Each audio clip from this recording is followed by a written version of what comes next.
for some people that say, hey, I heard about Sphinx 20, 30 years ago. Yes, that's true. The Sphinx brand was created by the Siltech company in 1986. This new loudspeaker line is based on the acquired knowledge that we have built in our company for over 40 years, including electronics, including amplifiers, including cable behavior. All these things is a huge database of knowledge, and we can put this knowledge into this new product.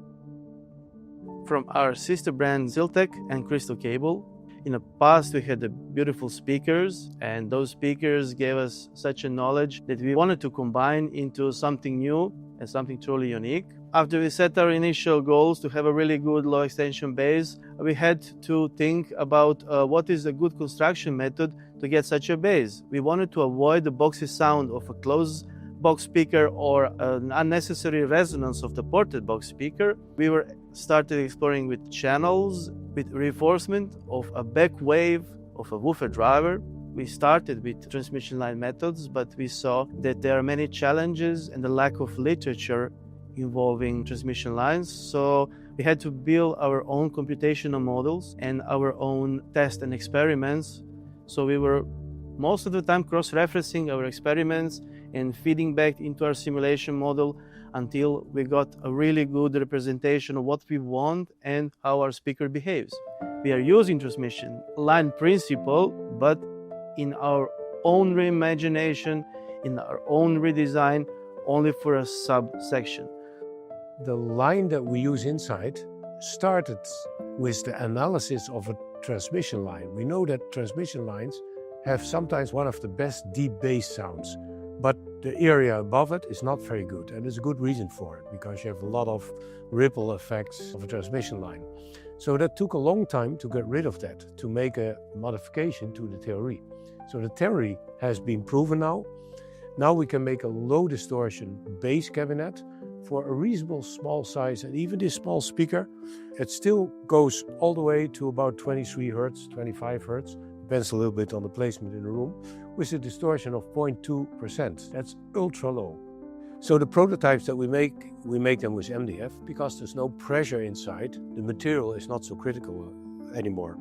If we will use that in practice, I don't know. That depends on the tooling, on the way we can build it. That's still an open question. We're still working on that. The outside panels are made of this new artificial material, which is something like Corian. We are still looking at the most accurate way we can produce it. For a small speaker, we have one chamber, and for a bigger speaker, we will have two chambers in combination with our tweeter in the Polito configuration.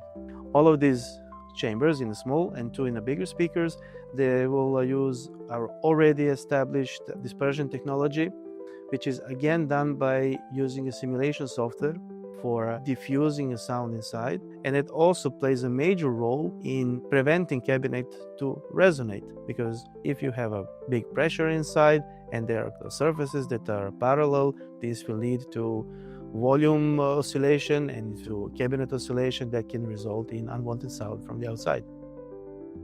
This technology we call the passive active crossover filter, and this is something that we developed for our Siltech speaker Symphony, and a version of that for our two-way speaker from Crystal Cable Minissimo Forte. And what is good in our current speaker design is that this crossover topology helps us to control a driver very fast. In non-compression chamber, which we have in our speakers, we want fast responding bass in order to play really low notes and really accurate. And the buffering system that we use that separate crossover network, that separates driver unit, providing perfect impedance match, enable us to do this. We build our RC networks, which is easier to make, and we have less influence of the didactic components inside the network.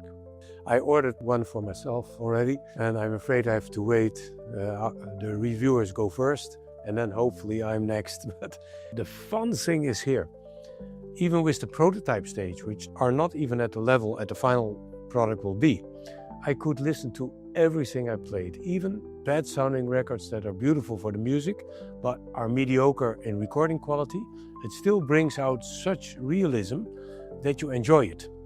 So it makes everything better, but not in a false way, but in a real way, by acting as fast as it can, being completely transparent, having no side effects, no funny resonance that spoil your listening experience. Yeah, so I'm extremely excited. I can't wait to have them at home.